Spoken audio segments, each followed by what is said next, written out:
vie en vrai. Avec maisonappart.com, l'habitat sous tous les angles. Et dans cette course effrénée du quotidien, pas toujours facile de maintenir son garage, sa buanderie ou son grenier propre et ordonné. Écoutez, regardez, il fait beau. Vous allez pouvoir tout sortir et vous allez voir que ça va vous faire du bien à la tête. On en parle ce matin avec Roubana Manbovet. Bonjour Rouba. Bonjour Cécile. Vous êtes rédactrice en chef du magazine en ligne maisonappart.com. Vous allez nous donner des conseils justement d'aménagement de cette maison, puisque on le dit, c'est bon pour le moral. Mais avant tout, il faut savoir trier les choses. Tout à fait. Le luxe, c'est l'espace. Et c'est vrai que quand on a un grand garage, on a tendance un petit peu à stocker à tout va. Et le jour où on a envie d'utiliser réellement cette pièce et d'en faire un espace, un petit atelier par exemple, ou une salle de sport même, et on se retrouve avec des monceaux de carton, avec des vieux jouets ou des vieux livres ou des archives. Donc c'est vrai que la première étape, c'est vraiment de trier. Attention, trier, ça ne veut pas dire jeter. On peut évidemment revendre, on peut réparer ce qui doit l'être et le donner, pourquoi pas. En tout cas, c'est l'occasion vraiment de faire, voilà. Et si vous cherchez votre tournevis cruciforme que vous avez perdu depuis 2 ans, c'est peut-être le moment.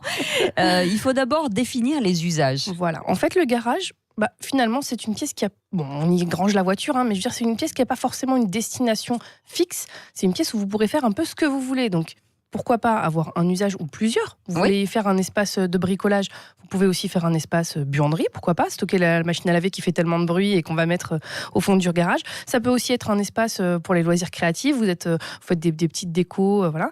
On peut même mettre plusieurs établis, pourquoi pas, un pour monsieur, un pour madame, tout est possible, on peut penser à tout. Ouais. En tout cas, il faut créer des zones justement qui sont liées à ces usages. Voilà, en fait, une fois que vous avez défini les usages, vous allez devoir faire la liste un petit peu du matériel qu'il va vous falloir. Si vous avez besoin de stocker votre tondeuse, il faut le prévoir. Si vous avez besoin effectivement d'un établi pour bricoler, il faut le prévoir aussi.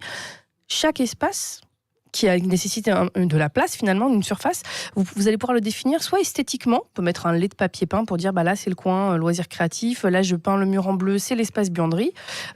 Voilà, ça va vous permettre aussi de esthétiquement, vous rentrez et puis vous voyez que votre pièce est grande, mais que finalement il y a des petits coins délimités comme un grand loft dans lequel vous auriez mis des coins dédiés. Mais ce qui est important, c'est libérer, souvent on le dit, l'espace au sol. Parce qu'on a l'impression qu'on entasse tout par terre, mais rien au-dessus. Esthétiquement, visuellement, quand le sol est libre, en fait, on a l'impression que la place est plus grande. Donc ça, la pièce est plus grande. Ça, c'est valable dans toutes les pièces. Totalement psychologique. Voilà, exactement, tout à fait. C'est vraiment une astuce qu'ont même quand on aménage un studio, par exemple, on va éviter les meubles qui touchent le sol, on va plutôt les suspendre. Et ce sera plus facile à nettoyer aussi, passer l'aspirateur. Forcément. Mais voilà, on a l'impression qu'il y a plus de place. Ça va vous permettre aussi vous pouvez suspendre au mur. Donc on imagine les établis avec les suspensions pour les outils, par exemple. Mais alors l'astuce vraiment que je vais vous donner ce matin, c'est accrocher des choses au plafond. Donc il n'est pas question d'accrocher des marteaux au plafond, mais il suffit d'accrocher en fait des barres verticales, des barres horizontales au plafond. Et à comme un placard dans lequel vous suspendez des vêtements. Exactement. Et vous pourrez en fait poser des choses sur ces barres. Donc par exemple, si vous avez un escabeau qui prend beaucoup de place, au lieu de le poser au sol, vous le suspendez finalement sur ces barres-là. Ça marche avec des planches de surf, ça marche pas avec tout. Hein. Mais c'est vrai que pour des choses il faut s'en souvenir après, parce que quand vous rentrez dans la pièce, qu'est-ce que j'ai fait de mon escabeau ? Il est là-haut. Il est au plafond. Voilà, exactement. Et ça, on trouve dans les magasins de bricolage ce genre de barre en fait qui se fixe spécifiquement pour cet usage-là. Et ça, j'aime bien, c'est ranger intelligemment.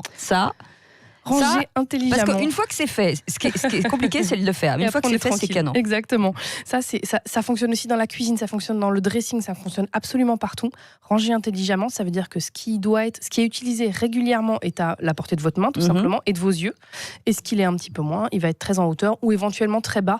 Comme ça vous évite de vous baisser pour trouver des trucs. Mais voilà, ça range intelligemment finalement. Voilà. Et mettez on peut mettre des petites étiquettes. On peut mettre des étiquettes. Le summum, moi je trouve, c'est les petits tiroirs. Vous achetez des meubles avec plein de tiroirs. Après, vous pouvez mettre un vrac dans le tiroir et vous mettez une étiquette dessus en disant là, c'est les outils. Puis vous mettez tout en vrac.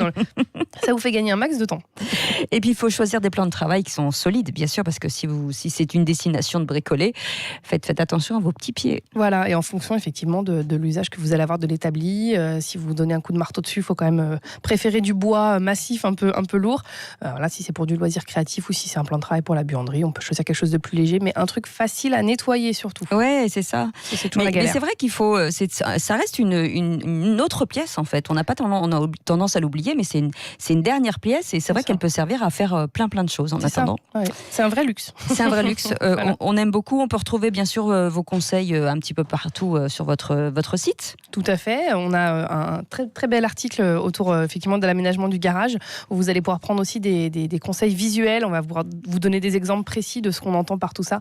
Donc voilà, avec ces systèmes-là, parce que finalement, on peut tout ranger. Il y a des meubles spécifiques et des structures, on va dire, de rangement spécifiques pour tout. Donc il y a des racks pour les bouteilles, il y a des systèmes pour suspendre les vélos, etc. Et vous allez pouvoir trouver en magasin de bricolage tout ce qu'il vous faut pour ranger correctement votre garage. Voilà, il faut être malin. C'est rangé chez vous, Rouba, ou pas ? C'est rangé. Alors, je ne parlerai pas de ma cave, qui est la prochaine étape. Effectivement, je pense que je vais appliquer tous ces conseils dans ma cave. Et j'ai surtout commencé par trier. Voilà, c'est ça. Merci beaucoup, Rouba Naumann-Beauvais. Merci, Cécile. Vous êtes rédactrice en chef du magazine en ligne maisonapart.com. Restez avec nous, il est 6h49.